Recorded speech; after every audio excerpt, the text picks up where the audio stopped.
Lagi halo? Halo? Halo, assalamualaikum, Waalaikumsalam warahmatullahi Ustadz. wabarakatuh. Ya, di Sumedang, Mang Ya, Aban. mangga kumaha Mang Aban. Anu nitip pertarosan perkawis jamaah kuasor sedang tahir takdim Pak Ustadz tolong dijelaskan. Atur nuhun. Assalamualaikum. Waalaikumsalam warahmatullahi wabarakatuh. Ya, ya walaupun kita sering menjelaskan nggak masalah, kita jelaskan lagi ya. Jadi di dalam pelaksanaan sholat itu kita mengenal ada istilah jama dan ada istilah qashar. Ya, dan dalam jama itu ada yang takdim, ada yang takhir. Ini memang perlu diluruskan dalam memahami hal ini. Jadi jangan sampai ya kadang-kadang orang nyebut jama qashar bari teu ngarti naon jama qashar teh. Kalau yang namanya jama ya, jama itu kan menggabungkan. Jadi menggabungkan dua waktu sholat pada satu waktu. Ya, itu namanya jama. Kalau misalkan menggabungkan asar ke waktu zuhur, itu namanya jama takdim. Ya, isya ke waktu maghrib, jama takdim. Ya, tapi kalau zuhur dilakukan di waktu asar, maghrib dilakukan di waktu isya, itu namanya jama takhir. Jadi yang bisa tuh zuhur sama asar, maghrib sama isya, nggak bisa asar sama maghrib, ya, nggak bisa isya sama subuh, nggak bisa subuh sama zuhur, nggak bisa gitu ya. Jadi yang bisa itu zuhur sama asar, maghrib sama isya. Dan jama takdim itu tidak bisa dilakukan di tempat sendiri, karena dulu Rasulullah pun ketika mau melakukan perjalanan, ketika waktu zuhur sudah tiba, Rasulullah hanya melakukan zuhur saja, kemudian sholat asarnya tidak ditarik ke waktu zuhur. Kalau di tempat sendiri mah. Tapi kalau pulangnya ya misalkan kita berada di tempat orang lain, itu bisa ya asar ditarik ke zuhur, ditakdim. Jadi takdim hanya berlaku di tempat ya, bukan di tempat kita ya ketika safar. Sedangkan jama takhir ya itu bisa dilakukan ya di ketika safar ataupun ketika di tempat sendiri jama takhir mah. Ya, dan ini kalau kita lihat ketika safar pun tidak selamanya harus jama.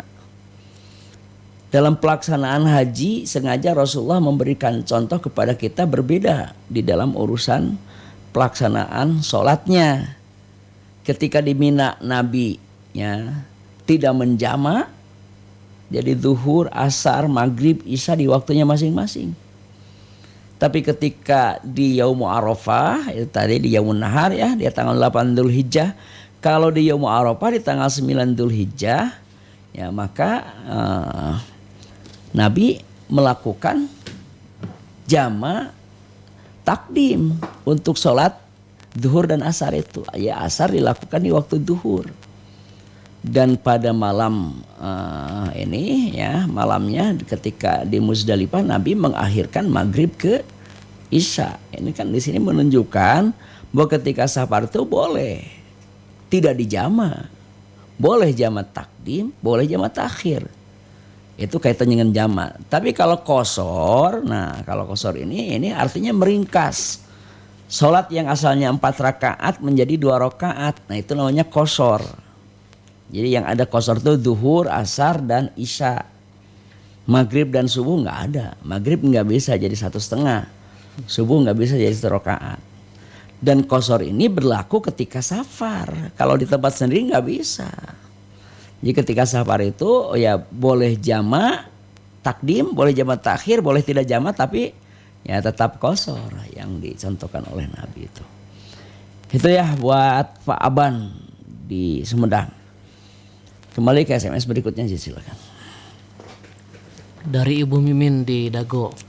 Ustad bade tumaros upami ngaos Quran kedah ditarikeun suarana kenging upami dalam hati. Kalau di dalam Al-Qur'an itu ya membaca Quran itu ya tidak boleh terlalu keras dan tidak boleh terlalu disembunyikan. Ya, silakan bisa dilihat ya bentar di surat Al-Isra atau Bani Israel ayat yang ke-110 ya. Wala tajhar bis salatika wala tukhaffit biha wabtagi baina dzalika sabila. Dan janganlah kamu mengencangkan suara bacaanmu ya. Bis salatika di sini bacaan Qur'annya ya. Wala tukhaffit biha, dan jangan pula menyembunyikannya, wabtagi baina dzalika sabila, tapi hendaklah kamu mencari di antara itu. Jadi tidak terlalu keras dan tidak terlalu disembunyikan ya. Jadi memang baca Quran ya harus ada, makanya Nabi mengatakan zainul Quran bi aswatikum, hiasi Quran dengan suara kamu, berarti dikeluarkan, jadi tidak disembunyikan itu ya. Hanya jangan teriak-teriak gitu ya. Tuh ya buat Ibu Mimin di Dago ya.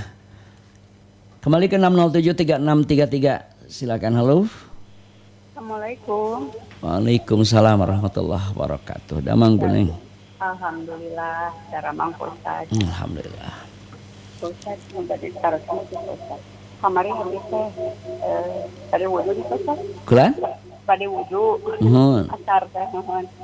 Hari cai teh teu ngosor Ustaz. Abdi teh aya cai di ember gitu Ustaz di jamban teh. Diangge we eta wudu. Tah eta kumaha gitu Ustaz kahiji. Kadua, nah halaras aya dalilna Ustaz pami urang bertamu eta teh pami biasa ninggalna si tamu teh nyandak kasayang ya Ustaz.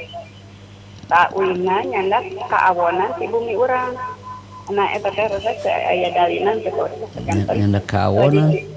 Mohon janten intina teh pami urang aya nu bertamu ka bumi cerdas ditampi ku kabingahan. Kumari nyandak kasayang gitu Ustaz. Sa mulihna tahu teh nyandak kaawonan nu di bumi urang gitu. Mohon kitu Ustaz diantos walarana. Nuhun. Mangga. Waalaikumsalam warahmatullahi wabarakatuh. Yang pertama masalah air ya. Air untuk wudu itu yang jelas. Air yang bisa dipakai wudu itu air yang bersih. Air yang bersih itu artinya air yang bebas dari najis. Ya. Dan pada dasarnya kan air itu bersih. Sepanjang warna, bau ataupun rasa tidak berubah karena najis. Ya, karena bisa saja ada air yang warna, bau dan rasa berubah. Tapi bukan karena najis. Itu tetap bisa kita gunakan. Ya. Misalkan air asalnya herang di kaporitan rada kiruh seetik nah, misalkan kan warnanya beda, rasanya juga beda ya. Ya kemudian warnanya, rasanya dan satu lagi baunya juga beda ya. Tapi kan yang merubah warna, bau dan rasa itu bukan najis tapi kaporit itu mah. Obat Kang ya untuk untuk bisa jadi untuk herangkeun cai gitu ya. Nah, itu tidak najis. Tapi kalau misalkan ada air warnanya kekuning-kuningan, rasanya juga wah enggak enak ya, kemudian baunya juga enggak enak karena itu najis misalkan ya. Tercampur dengan air kencing misalkan, tercampur dengan ya kotoran manusia, nah itu mah najis. Kalau tadi air yang ada di ember, ya itu Bu Neneng kan bisa melihat air itu bau enggak, ya. Kalau baunya bau najis nggak boleh, tapi kalau nggak bau, ya nggak masalah, ya. Jadi tidak masalah, ya. Jadi kalau dulu saya masih ingat juga waktu masih kecil itu kan, ya orang tua kita mengajarinya kalau air untuk wudu itu menang kakobok gitu. Kayaknya ada istilah ya cai kange wudu ya, jadi ada embernya juga ember khusus itu turban itu ya ngalanu khusus gitu, lain cai sumur gitu. Ya nggak tahu gimana dulu orang tua kita sampai seperti itu ya. Jadi sebetulnya ya mau cai sumur, mau cai itu cai yang cai ledeng di kita istilahnya kan, itu sama saja itu ya. Itu bisa dipakai wudhu, termasuk saya yang pernah kena tangan atau nuka kobok teh itu kan di kita suka ada istilah air mustakmal ya. Air mustakmal itu air bekas. Dulu Nabi pernah mengambil air dari jenggotnya untuk mengusap kepalanya, itu berarti mustakmal, nggak masalah itu ya. Itu naon pun itu wudhu ya. Kucainu ayana ember itu, asalkan air itu memang tidak tercampurin najis. Yang kedua tadi masalah tamu ya. Saya nggak tahu keterangan datang mau kebaikan pulang mau keburukan mah. Yang jelas di dalam ajaran Islam kita diperintahkan untuk menghormat tamu. Man kana yu'minu billahi wal yaumil akhir falyukrim dhaifahu. Siapa yang beriman kepada Allah dan hari akhir hendaklah dia menghormat tamunya. Ya, dulu zaman Nabi ada sahabat yang mendapatkan pujian ya dari Allah, langsung turun ayat Quran kepada Nabi. Ya, karena sahabat tersebut ya saking ingin mendapatkan keutamaan menerima tamu ya, dia punya makanan sebetulnya hanya untuk dirinya sendiri, dia mengorbankannya untuk tamu dan dia sendiri pada malam itu nggak makan ya, sampai sengaja itu dipadamkan ininya diajak tamunya diajak makan di tempat yang gelap gitu ya, supaya tidak kelihatan bahwa ya wadah yang ada di tangannya itu nggak ada apa-apanya, itu nggak ada makanannya, jadi hanya tamu saja yang makan itu ya. Nah makanya waktu pagi harinya Rasulullah ya memberikan informasi bahwa amalan yang dilakukan oleh sahabat itu ya mendapatkan pujian dari Allah. Dulu Nabi Ibrahim alaihissalam itu ketika kedatangan malaikat yang saat itu adalah sebagai tamunya itu ya, maka Nabi Ibrahim ya yang dilakukan oleh Nabi Ibrahim selain memberikan jawaban salam terhadap tamu adalah menyediakan makanan untuk tamu, walaupun pada saat itu ya tidak dimakan karena bukan manusia, ternyata malaikat gitu.